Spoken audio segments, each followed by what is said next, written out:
I gave birth to a healthy baby girl. Give me $3,000 as a baby gift. We're best friends, so it's only natural, right? It was Kylie, my best friend, contacting me for the first time in 3 years. I was utterly shocked by her words. What? You got married? Yes, I did. When I asked in surprise, Kylie responded cheerfully. Just as I was about to say congratulations, she added. I guess the reason you and Sean couldn't have kids was because you weren't attractive enough. I was frozen by her words. Kylie had somehow married my ex-husband, Sean, and had a child with him. Meg. You're coming, right? As I fell silent on the phone, Kylie's triumphant voice reached my ears. I wanted to say things like, how did that happen, or, you never contacted me before, but I knew that saying anything would be exactly what Kylie wanted. I took a deep breath, determined not to fall for her provocation, and opened my mouth. Sure. I'll come with my husband who is a lawyer. And so, I headed to her house with my husband, Seth.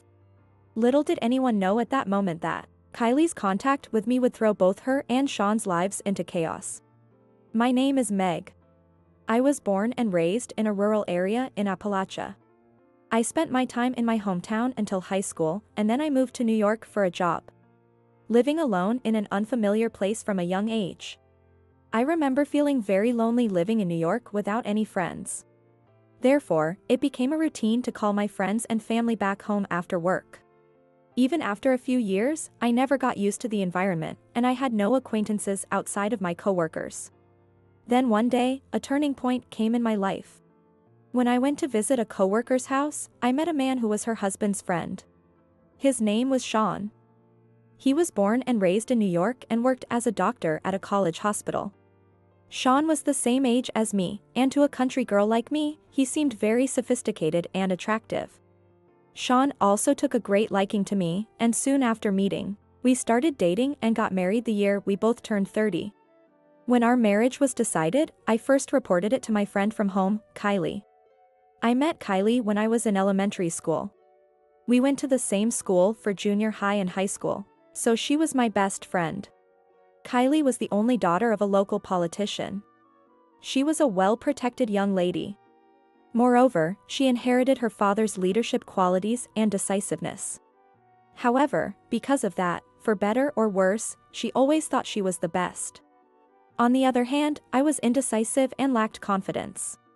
That's why I admired confident Kylie, who always took the lead. Even though we didn't have many opportunities to meet after I moved. My feelings of considering her a dear friend didn't change even after moving to New York. That's why I first called her to share the news. Kylie? Guess what, I'm getting married. What? No way. To that boyfriend. Sean, right? Of course, I had told Kylie about Sean. Although they had never met, Kylie knew his name and occupation. Yes, that's right. Marrying a doctor? You're hitting the jackpot. Amazing. Kylie seemed excited when she heard my news. I couldn't help but laugh. I mistakenly thought her excitement was her way of celebrating my marriage. It's not like that. Even though he's a doctor, he doesn't earn that much yet, and he doesn't have much savings. So it's not exactly hitting the jackpot, but that's okay. I'm not marrying him for money anyway. That's why I casually denied Kylie's words. However, it seemed that my words had somehow annoyed Kylie. She fell silent for a moment and then spoke in a cold voice. Huh? What's that? Are you bragging? Trying to be humble? Saying that love isn't about money or something? What? After all, you kept saying you wanted to come back here, but you never did, and now you're marrying someone from over there. You must have been looking down on us from the countryside. Her tone was not warm or joking. Instead, it felt contemptuous, and I hurriedly responded. That's not what I meant. I really did want to come back, and I never thought I would end up getting married here. Even if you say that, the fact is that you did. Aren't you just riding high, now that you've become a city person? It would have been much better if you had just been happy about marrying rich. No way. I was at a loss as to what to do since Kylie got upset just because I reported my marriage. Well, I guess you'll have a grand wedding. I'm looking forward to the invitation. Kylie said this and then hung up, leaving me speechless. Did I really say something that bad? I immediately tried to call her back, but she didn't answer. Even when I sent her a message, there was no reply. After contacting Kylie, I intended to report my marriage to other friends as well, but I lost all enthusiasm for it. Despite this, I couldn't bring myself not to invite Kylie to the wedding. Our parents had known each other for a long time. Moreover, I had invited other friends from back home, so I couldn't leave out my best friend, Kylie. After that phone call, I tried contacting her several times, but she didn't respond. The wedding invitation was returned, but it was a simple one with only a checkmark indicating her attendance. I was so appalled by Kylie's childishness that I decided to apologize to her at the wedding for my poor communication, and to naturally distance myself afterward to avoid such issues in the future. Then the wedding day came. Kylie arrived in a flashy outfit, acting as if that phone call had never happened, and greeted me with the other friends. Wow. Sean is so handsome. I imagined a boring introvert when you said he was a doctor. At her first words, I was left gaping. Sean, standing next to me, burst out laughing when he heard her. Kylie, right? Thanks. Please continue to take care of Meg. Feel free to visit us in New York anytime. And then, Sean also said such things, which shocked me even more. Sean knew about what had happened between Kylie and me. I had even told him that I planned to distance myself from her in the future, but now he had invited her by saying, "Please take care of Meg, and feel free to visit us," which would make it impossible to keep that distance. Really? Thank you. I've been looking forward to meeting you, Sean, and of course, I'll take care of Meg. Moreover, Kylie spoke familiarly to Sean and lightly touched him. Her actions seemed a bit more intimate than before. Seeing that didn't make me feel good at all, but I knew that if I said something, it would ruin our wedding. I forced a smile and managed to get through the situation. Kylie continued to dominate the scene. She approached Sean's colleagues, one after another. I watched anxiously from my table. It seemed like she had come to the wedding to fish for men. Some of our guests included Sean's colleagues and bosses. It was hard to focus on the wedding, with the worry that Kylie was being rude to Sean's coworkers. Because of that, by the time the wedding ended, I was exhausted. Even so, I won't be seeing Kylie for a while. Thinking that made me feel a little more at ease. However, I was naive to think so. Meg. I've come to visit. Once a month, Kylie started coming to our house. Saying that and staying for at least 2 nights each time. Haha. Sean, you're so funny. It's fun when you come over. And then their drinking party would start. I'm not good with alcohol. Inevitably, I had to clean up the living room after their drinking sessions. Naturally, Kylie never brought snacks or drinks. Preparing those things was also my job. After a year of this, I said to Sean, "I'm thinking of telling Kylie not to come anymore. It's hard for you to always entertain her, and honestly, it's tough for me to make the bed and do the shopping every time." Then Sean said, "Don't say that to a friend who comes all the way from your hometown to see you. I'm fine with it, so let her keep coming." Had Sean forgotten that I wanted to distance myself from Kylie? It was as if I was the bad guy. Even after several more times of discussing my relationship with Kylie, Sean didn't take my concerns seriously. A few days before Kylie's monthly visits, I started feeling unwell and found myself disliking her more and more, and I hated myself for it. Despite these issues, Sean and I were living a relatively happy life together. Although we occasionally fought about Kylie, we were generally content. One day, when Kylie was visiting, Sean was out, so it was just the two of us drinking. Another non-alcoholic drink? You're not pregnant anyway, so just drink. Yeah, but I'm not good with alcohol. So, are you planning to get pregnant soon? Kylie suddenly asked me such a sensitive question. Her casual tone about such a serious topic made me smile wryly. Oh, yeah. I'd like to have a baby. Maybe you're lacking feminine charm? You'd better hurry before you're too old. Kylie laughed loudly as she said this. Even if she was drunk, it was incredibly rude, and feminine charm had nothing to do with it. I couldn't help but snap back at her. What? Kylie, you're the same age as me. You're not even married yet, so you shouldn't be talking. Huh? What's that supposed to mean? Do you think I'm just a country bumpkin? I didn't say that. With no one to stop us, we ended up arguing. Kylie pounded the table as if she was about to grab me. Don't get cocky just because your husband's a doctor. If you had married someone like my dad, a politician or a lawyer, with a higher income, then maybe. You've always looked down on Sean's income too. That's not true. At that moment, Sean returned home at a bad time. He frowned at me with a suspicious look. Is what Kylie said true? Have you been looking down on my income? Yes, it is. She said you couldn't even save money. Unbelievably, Sean believed Kylie and the two of them glared at me. That's a misunderstanding.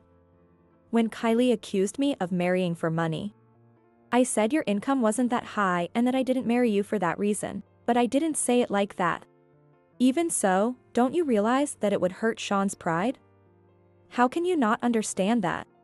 Kylie was clearly trying to take Sean's side and gain his support in our matter. I ignored Kylie. It was more important to clear up Sean's misunderstanding and fix our relationship. Sean was silent for a moment and then sighed. But honestly, we can't say our relationship has been going well. As Kylie said, my pride was hurt. Let's discuss our relationship. No. I sincerely apologized to Sean in front of a smirking Kylie. I told him that I didn't fall in love with you because you were a doctor, and that my feelings for you were genuine even now. But Sean only said that he was disillusioned with me after hearing my words. In the end, we got divorced. I tried my best to avoid the divorce, but Sean's feelings wouldn't change. So, I reluctantly accepted the divorce for the sake of his new life. And 3 years had passed since the divorce was finalized. During that time, I hadn't contacted either Sean or Kylie. Some friends asked, why are you keeping away from Kylie and not just Sean? But I couldn't forget how Kylie had seemingly orchestrated the divorce of her best friend's marriage, and I had no desire to contact her. One day, however, I received a call from Kylie's number, which I had kept stored in my phone. I nervously answered, wondering what she wanted. Hey. How have you been? Even though it had been 3 years, Kylie sounded as casual as ever, which threw me off for a moment. I gave birth to a healthy baby girl. Give me $3,000 as a baby gift. We're best friends, so it's only natural, right? I was utterly shocked by her next words. What? You got married? Yes, I did. When I asked in surprise, Kylie responded cheerfully. Just as I was about to say congratulations, she added. I guess the reason you and Sean couldn't have kids was because you weren't attractive enough. I was frozen by Kylie's words. Huh? Both Sean and I are really looking forward to seeing you again, Meg. With those words, I realized. Kylie had somehow married Sean and had a child with him. Meg. You're coming, right? As I fell silent on the phone, Kylie's triumphant voice reached my ears. I had many things I wanted to say. Like, how did this happen, and, you never contacted me before, but saying any of that would just play into Kylie's hands. I took a deep breath, determined not to fall for her provocation, and opened my mouth. Sure. I'll come with my husband who is a lawyer. What? So, you and Sean live here now? Yes, we live in New York. I see. Then please give me your address so I can visit. Kylie seemed to be caught off guard by the unexpected turn of events, but I kept talking one-sidedly. After getting her address, I ended the call quietly to avoid any more questions. A month later, on a weekend, I visited the address Kylie had given me. I didn't ask when the baby was born, but since she contacted me right after, I assumed the baby was still a newborn. I waited a month before visiting, thinking it would be easier for her. While heading to the house, I spoke to Seth, who was driving. Sorry for the trouble. I know it's your day off. Seth smiled and shook his head. Don't worry about it. Actually, I had remarried about a year ago. We met through a popular dating app. Seth isn't what you'd call traditionally handsome, but he's incredibly kind. We hit it off immediately after meeting. After we started dating, Seth told me about his job, which surprised me. He turned out to be a lawyer. Seth had left the profession and income fields blank on his profile because, as he put it, I wanted to meet someone who liked me for who I am, not for being a lawyer. I did wonder why those fields were blank, but there are occasionally people who leave them unfilled. So, I didn't pay much attention to it. Let's put it in the GPS. Do you have the address? While stopped at a red light, Seth, who was driving, asked. I took out the note. And when I looked at the address again, I gasped. No need for the GPS. I'll guide you. Really? Okay. The car slowly started moving again. I looked at the address once more. The address written there was unmistakably the address of the apartment where I used to live with Sean. No wonder I remembered it after hearing it just once. I hadn't realized it at the time because I was so overwhelmed, but the thought of returning to that house made me a little nervous. When we arrived at Kylie's house, Seth and I went inside together. Nice to meet you. I'm Kylie, Meg's best friend. Kylie greeted Seth with a smile at the entrance. I can't believe you got remarried, Meg. Why didn't you tell me? I felt bad being the only happy one, and was considerate of you. Kylie laughed as she said that. Considerate? Did she feel even a little guilty about marrying Sean? If that were the case, I would have preferred she told me properly. I forced a smile and asked Kylie. More importantly, when did you get married, Kylie? I had no idea things were like this between you two. Oh, about a year and a half ago? We ran into each other by chance. Kylie said without making eye contact with me. It was my first time back in my former home in a long time. It seemed Sean wasn't home. Honestly, I was relieved since I didn't want to see him. While Kylie was feeding the baby, she asked Seth questions like, "What do you like about Meg?" I thought it was none of her business, but since Seth was answering her questions politely, I didn't join the conversation and instead looked at the shelf. There were many photos of Kylie and Sean on display. Among them were photos I had taken when Kylie used to visit every month. There were also photos of their outings and pictures of Kylie with a big belly. Looking at them, a doubt arose in my mind. For having supposedly run into each other by chance, a year and a half ago, the photos were continuous. Their clothing varied from spring-like, to short-sleeved, to autumn-like, to winter attire. Additionally, their hair color. Even considering the photos I took more than 3 years ago, there was no gap of a year and a half. Could it be that they had been seeing each other even when I was married to Sean? That suspicion arose. And memories from those days came flooding back as if confirming the suspicion. Their closeness and the atmosphere between them. Once I started thinking that way, it all seemed to point to the same conclusion. I slowly turned around. Then I noticed a familiar look in Kylie's eyes as she looked at Seth, and anger welled up inside me. It was the look of a predator, eyeing its prey. Fearing that she might try to take Seth too, I spoke to Kylie in a firm tone. Kylie. Did you perhaps steal Sean from me? At those words, Kylie's eyes clearly darted around. Then she burst into laughter. Haha. So that's what you've been thinking while looking at those photos? Stop laughing and answer me. You're really stupid for not noticing until now. But thanks to that, you met Seth, didn't you? So it worked out well for you. Kylie readily admitted it. I was furious, but she was holding a tiny baby in her arms. Seeing that, I couldn't bring myself to hurl insults and bit my lip. Anyway, you ended up preferring a lawyer over a doctor, didn't you? That's why you divorced Sean so easily. Her words filled me with frustration. I had never chosen either Sean or Seth based on their professions. Although I was happy to have met Seth, that was a separate issue. After divorcing Sean, I went through a really tough time and was so shocked that I couldn't eat anything. I blamed myself a lot, wondering what I had done wrong.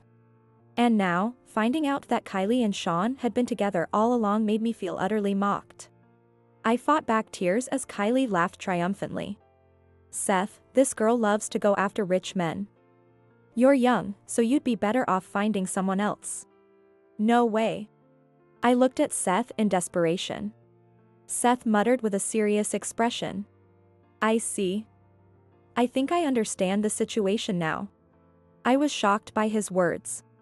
I thought Seth was disappointed in me. In contrast, Kylie smirked. It was just like that day when Kylie had sided with Sean and attacked me. But then, Seth spoke clearly. So, Kylie, you were involved with Sean while he was still married to Meg, weren't you? Yes.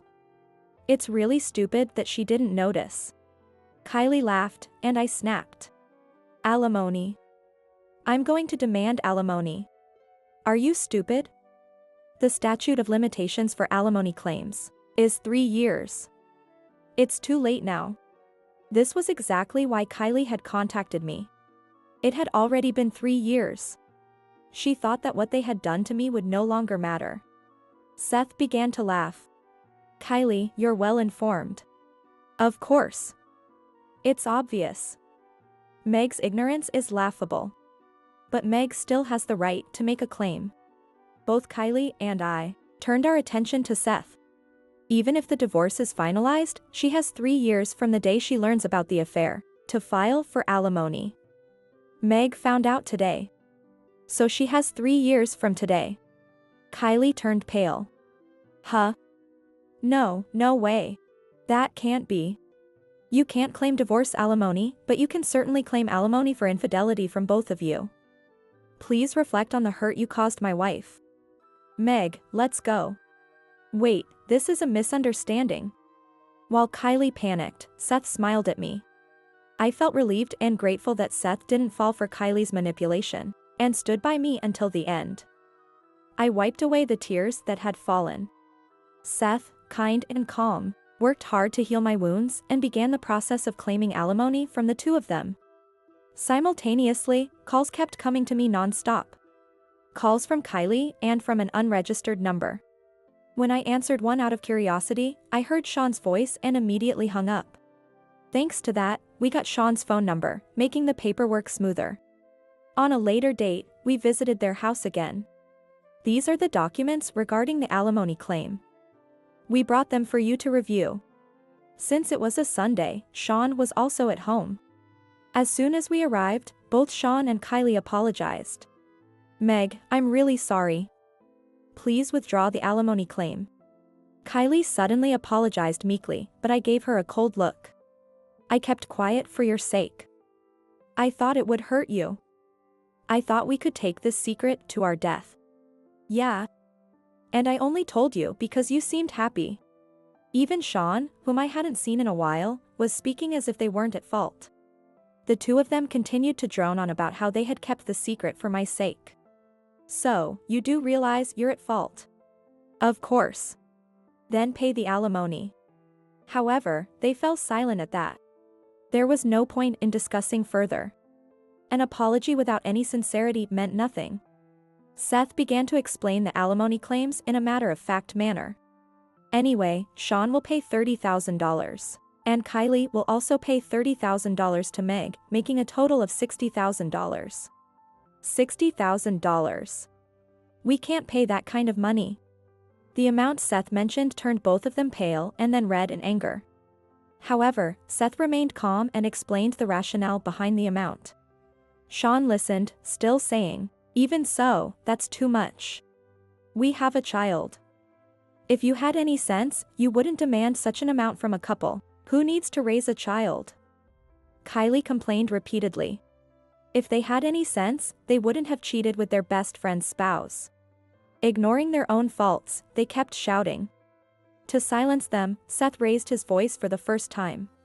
"What you did was that malicious. Taking it to the grave, my foot. You just gave in to your lust. Stop making excuses." That shut them up perfectly. I was truly grateful to Seth. "Understood." Sean muttered softly. "What, Sean? Are you serious?